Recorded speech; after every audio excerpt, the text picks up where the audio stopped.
a goddess of rivers, purity, sensuality, love, and fertility, whose followings span from West Africa across the Atlantic into North and South America. On this episode of Humble History, we'll dive deep into the beliefs and religion around the Yoruba goddess Oshun. Let's get into it right now. Originated from the Yoruba people in West Africa, Oshun is said to be one of the first goddesses created. She is one of the Orishas, or the intermediaries between humans and the supreme god. In the Yoruba religion, the universe is filled with Orishas, each possessing their own unique powers, and they handle all issues related to humanity and serve as enforcers of justice and retribution. Oshun is considered one of the most powerful of these Orishas. In most Yoruba stories, Oshun is generally depicted as the protector, savior, or nurturer of humanity. Healing, water, honey, and brass are all power sources associated with her. Her name means source, and this name could be taken to mean different things. In one respect, she is the source of all water, being the goddess of rivers after all. But also, this could be interpreted as being the source of human life, which in the Yoruba religion would have been impossible without Oshun.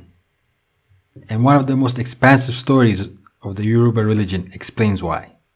When the earth was made, Oshun was one of the 17 Orishas sent to earth from heaven, given the task to create mankind on earth.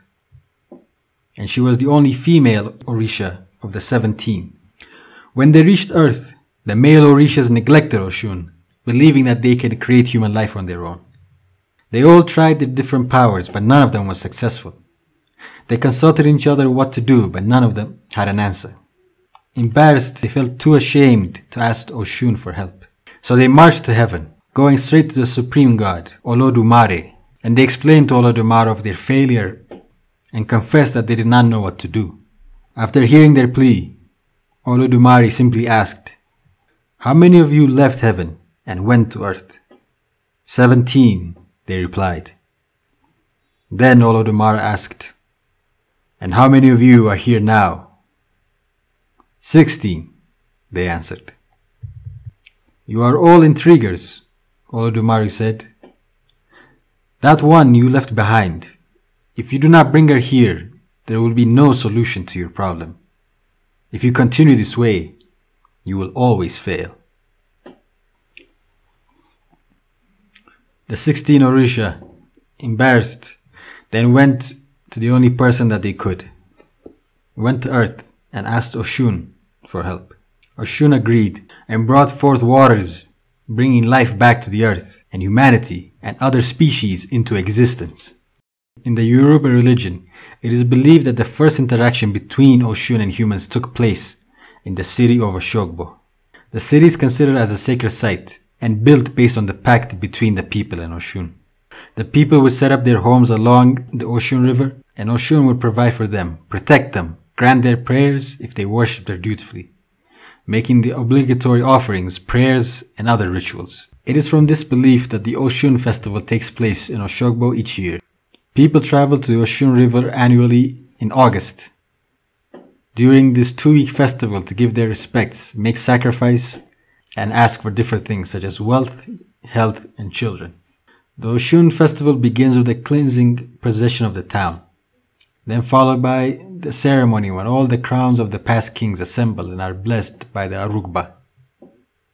The Arugba, or calabash carrier, is a key figure of the whole festival. She holds the Oshun's calabash on her head. The sacrifice for the goddess is contained in the calabash, and the Arugba is responsible for carrying the calabash on her head and taken to the river. Regarding the festival, the historian Jacob K.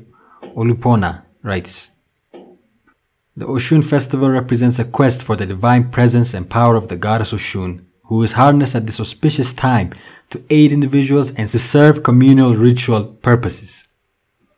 Outside of West Africa, Oshun is venerated in different American cultures as well. Due to the Atlantic slave trade, people of Yoruba origin were forcibly transported to the Americas. It was these people that brought their beliefs of Oshun to the New World, and it is their descendants that keep these beliefs alive. In Cuba, Trinidad, and other Caribbean nations, we see Oshun celebrated in the Santeria religion, where she is referred as Oshun. And in Brazil, she takes the name Oxum. But in all these places, we see festivals and ceremonies dedicated to her. Whether on the African continent or abroad, Oshun continues to be worshipped by many as a deity of water, as a source of life, power, fertility, and authority. That is it for this episode of Humble History. Make sure to subscribe and hit the notification bell so you don't miss out on future episodes. I encourage you to join the Humble Squad and become a patron. By becoming a patron, you are supporting the creation of these videos. You can do so by clicking on the Patreon link in the description. I've been your host, Adam Salu, and I will see you on the next episode of Humble History.